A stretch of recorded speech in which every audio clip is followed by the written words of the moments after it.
मधु तिवारी और आप देख रहे हैं मेरा रोजाना का कार्यक्रम खबरों का कतरा। आज 25 अक्टूबर 2025 बिहार विधानसभा चुनाव के सियासी मैदान में जबरदस्त हलचल, ताबड़तोड़ बयान, जनसंपर्क की लहर और रणनीति के नए रंग देखने को मिल रहे हैं। आज का पूरा एपिसोड हम समर्पित करेंगे बिहार की राजनीति के उस उबाल को जिसने देश का ध्यान अपनी ओर खींचा है।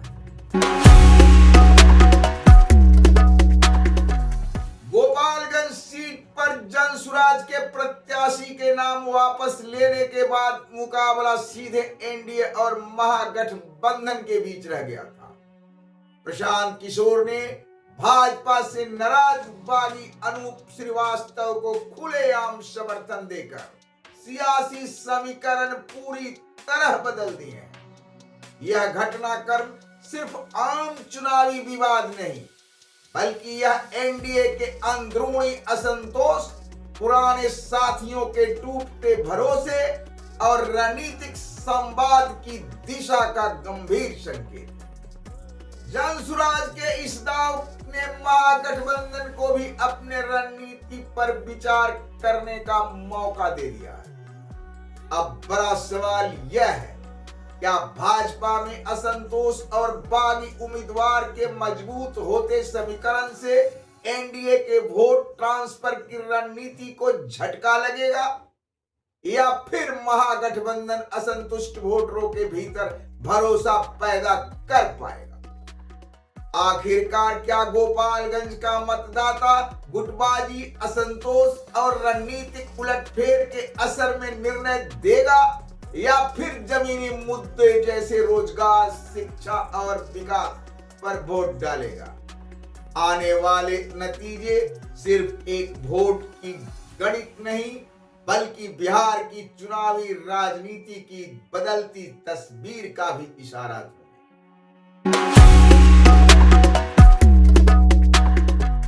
महागठबंधन के नेताओं ने प्रधानमंत्री मोदी, आरएसएस और जनसंघ पर कर्पूरी ठाकुर के अपमान करने का सीधे सीधे आरोप लगाया है।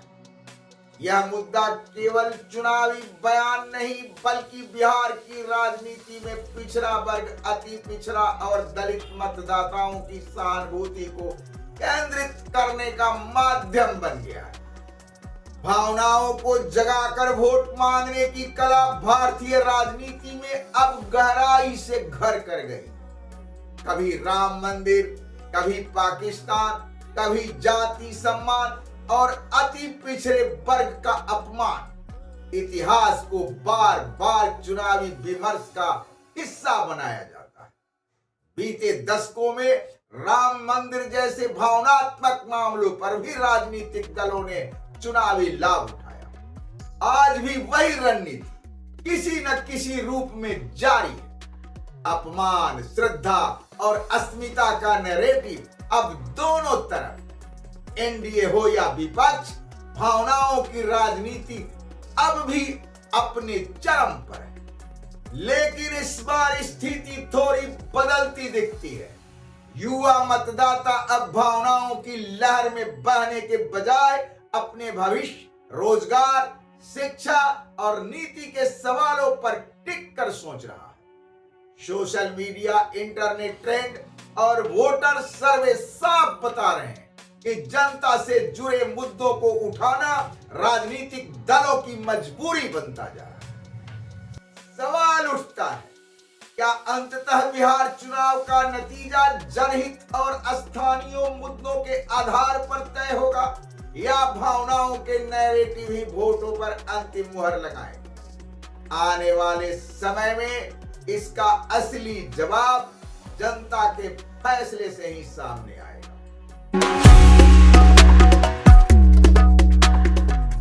राघोपुर में तेजस्वी यादव मैदान में है, जहां सिर्फ उनकी प्रतिष्ठा ही नहीं, बल्कि पूरे महागठबंधन का राजनीतिक भविष्य दांव पर लगा है। इसके अलावा बिहार की कई अन्य सीटों पर स्थानीय समीकरण, जातीय संतुलन और उम्मीदवारों की व्यक्तिगत छवि निर्णायक भूमिका निभा रहा है। एक वोट नई दिशा के नारे के साथ हर दल अपने अपने उम्मीदवार के चारों ओर प्रचार और सोशल मीडिया की पूरी ताकत केंद्रित कर रहा है। महुआ सीट पर तेज प्रताप यादव अपनी खुद ही पहचान के सारे मैदान फतेह करना चाहते हैं।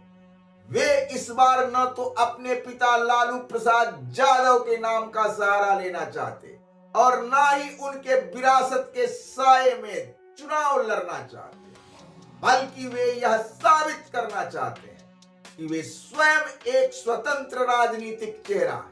लालू यादव के विरासत के इतर अपनी छवि और जनसंपर्क शैली के बल पर वे मतदाताओं से सीधा संवाद साध रहे हैं, ताकि यह संदेश जाए कि नई पीढ़ी की राजनीति विरासत के बोझ पर नहीं, अपने प्रदर्शन पर टिकी। एनडीए का अगला वार आईआरसीटीसी घोटाले को लेकर है और इस बार उनके निशाने पर सीधे तेजस्वी यादव है। सत्ता पक्ष अब सिर्फ आरोपों तक सीमित नहीं रहना चाहता, बल्कि वह महागठबंधन के नेतृत्व क्षमता और नैतिक साख दोनों पर प्रश्न खड़ा कर जनता के मन में संशय पैदा करना चाहता है। यह चुनाव अब केवल सीटों की लड़ाई नहीं, बल्कि क्लीन इमेज बनाम कटघरे में खड़े नेता की जंग के रूप में सामने आ रहा है। एनडीए तेजस्वी के नेतृत्व को अविश्वसनीय बताने की कोशिश में है, जबकि महागठबंधन इसे राजनीतिक प्रतिशोध और विपक्षी आवाज को दबाने की साजिश के रूप में पेश कर रहा है। अब असली सवाल यह है कि क्या घोटाले का शोर आम मतदाता के मन में बनेगा या जनता की प्राथमिकता स्थानीय मुद्दे, रोजगार, सड़क, शिक्षा और महंगाई जैसे रोजमर्रा के सवाल रहे। आने वाले दिनों में यही तय करेगा कि बिहार का वोटर भावना से चलेगा या विवेक से।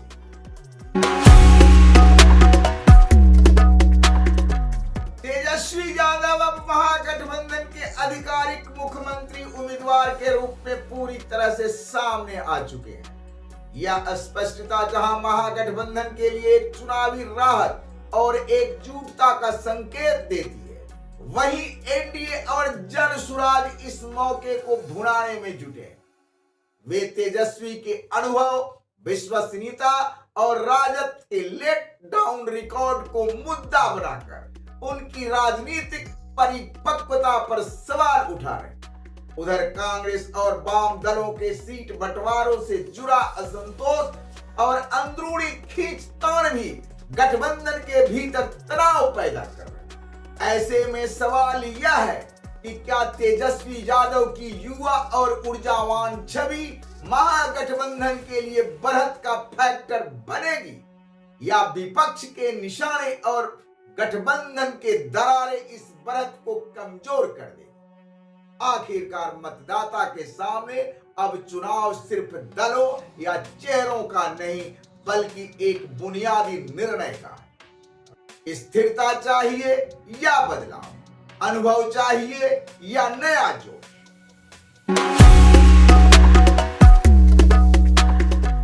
लोकप्रिय गायिका मैथिली ठाकुर से लेकर भोजपुरी फिल्म और म्यूजिक इंडस्ट्री के सितारों तक अब पूरा चुनावी रण उनके समर्थन और स्टेज शो की वजह से और भी रंगीन हो गया है। ये कलाकार अपनी गायकी, लोक कला और मंचीय प्रभाव के जरिए मतदाताओं को आकर्षित करने और जन समर्थन जुटाने में सक्रिय हैं। इनकी उपस्थिति से चुनावी सभाओं में खासकर युवाओं और ग्रामीण मतदाताओं की भीड़ बढ़ रही है। सोशल मीडिया पर भी इनके गीत, रील्स और शॉर्ट वीडियो जमकर वायरल हो रहे हैं। लेकिन बड़ा सवाल यही है कि क्या इनकी लोकप्रियता प्रचार के रंग में वोटों का रुख सचमुच बदल पाएगी या यह सिर्फ भीड़ और मनोरंजन तक सीमित रह जाएगी।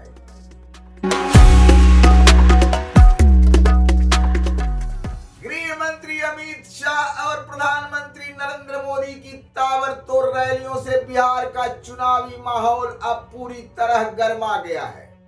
एनडीए लगातार विकास, सुरक्षा और भ्रष्टाचार विरोध का मजबूत नैरेटिव गढ़कर मैदान में अपनी पकड़ मजबूत करने की कोशिश कर रहा है।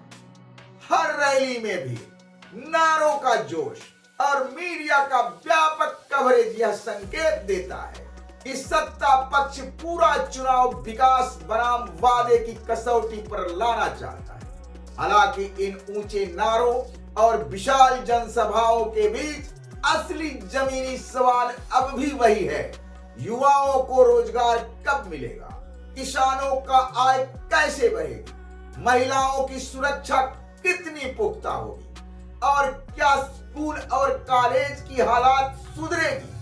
बिहार का मतदाता इन बुनियादी सवालों का जवाब अब घोषणाओं में नहीं बल्कि असल नीतियों और परिणामों में तलाश रहा है।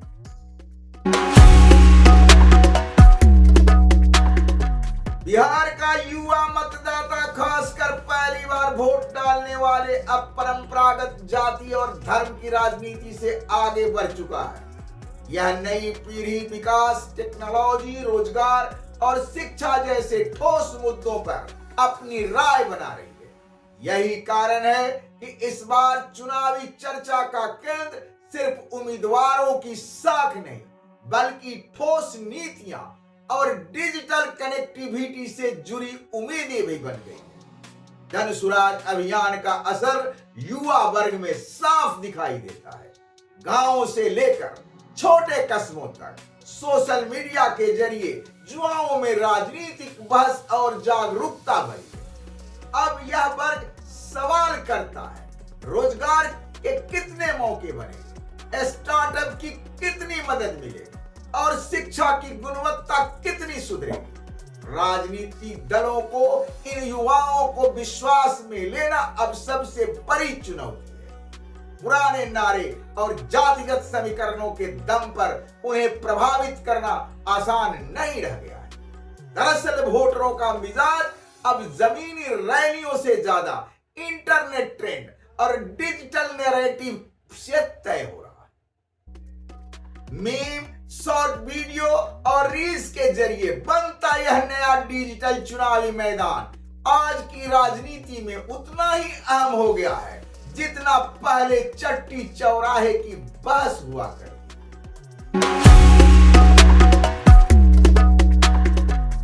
बिहार चुनाव 2025 से पहले के मतदाता सूची से 6.5 लाख नाम कटने का विवाद, इसके साथ ही कई सीटों पर नामांकन रद्द होने, सीट बंटवारे में असंतोष और आरोप प्रत्यारोप की नई लहर ने पूरे चुनावी माहौल को अस्थिर कर दिया है। गठबंधन दलों के भीतर टिकट वितरण को लेकर नाराजगी, स्थानीय स्तर पर बगावत और पार्टी बदलने की घटनाएं लगातार सुर्खियों में। वहीं जनसुराज जैसे नए राजनीतिक प्रयोग की ताकत का असर पुराने समीकरणों को उलझा रहा है। कई पारंपरिक दलों के वोट बैंक पर इसका सीधा प्रभाव दिख रहा है। अब जब वोटिंग की तारीख करीब है, सभी की निगाहें मतदान प्रतिशत और छोटे क्षेत्रीय दलों की भूमिका पर टिकी। यही छोटे दल और निर्दलीय उम्मीदवार इस बार के चुनाव में किंग मेकर साबित हो सकते हैं, क्योंकि मुकाबला पहले से कहीं अधिक त्रिकोणीय और अनिश्चित होता जा रहा है। ऐसे में यह चुनाव सिर्फ सत्ता की जंग नहीं बल्कि बिहार के लोकतंत्र की विश्वसनीयता की एक अहम परीक्षा बन चुका है।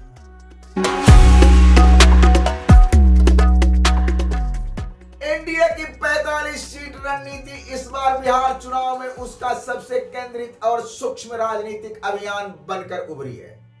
यह वही सीटें हैं जहां 2020 के विधानसभा चुनाव में जीत हार का अंतर महज 5000 वोटों से भी कम था। उनमें से कई करीब दर्जन भर सीटों पर तो अंतर 1000 वोटों से भी नीचे रहा।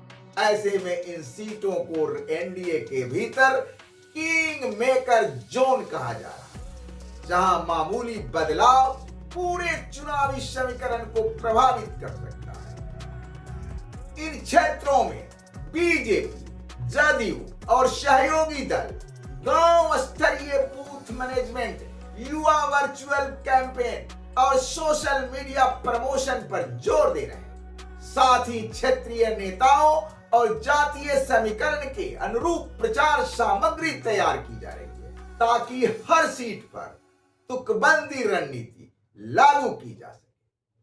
तो ये था बिहार चुनाव 2025 का गहराई से विश्लेषण। इन चुनावों में जाति समीकरण, सोशल मीडिया की नई ताकत, क्षेत्रीय असंतोष और नए चेहरों की चुनौती, सब कुछ राजनीति के गलियारों में गूंज रहा है। देखना है कि इतिहास दोहराया जाएगा या बिहार नई दिशा की ओर बढ़ेगा।